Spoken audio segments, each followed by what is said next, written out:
Thunder E here, and ready for another battle vid between the Samsung Galaxy S8 and the LG G6. Both of them are very similar in size, with the S8 being 5.8 inches and the G6 being 5.7. Design wise, they are similar but also different. Similar in the sense that they both have pretty large displays with 18:9-ish aspect ratios. They both have very thin bezels. Samsung's is thinner than LG's. Both of course now have front-facing cameras that are 5 and 8 megapixels, 5 for the LG, 8 for Samsung. Now, they do have always-on displays. That's something that's similar. And they don't have any physical home buttons, except with the S8 having a tactile feedback underneath that home button area on the Galaxy S8. In terms of other features that you'll find on both devices, they've got USB Type-C charging. They also have wireless charging built in. You do have lifestyle features like water resistance and dust resistance on both devices, IP68.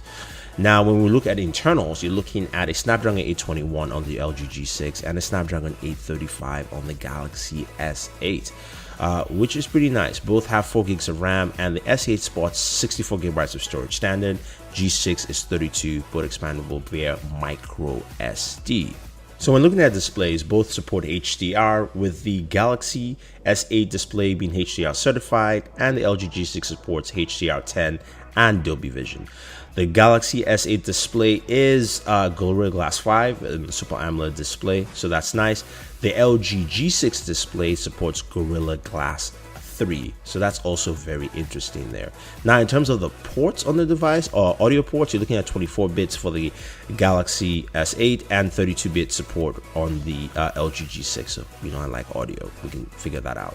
Now, the cameras behind the devices, you've got dual 13-megapixel cameras on the G6, and you've got a 12-megapixel camera on the Galaxy S8. Both record at 4K, and they also support HDR video recording. Now, both devices are running Android 7.0 with their own custom overlays on them. They do have some specific features within devices and also specific software. We do know Samsung does have Samsung Pay, S-Health, and some of the Samsung features, and LG has its own variant pieces of software. Overall, that is our quick battle vid between the LG G6 and the Galaxy S8. If you guys have any questions or any comments, let me know. Otherwise, guys, don't forget to like and share this video, favorite this video, subscribe to the channel, hit the notification icon once you subscribe, and always enjoy your entertainment.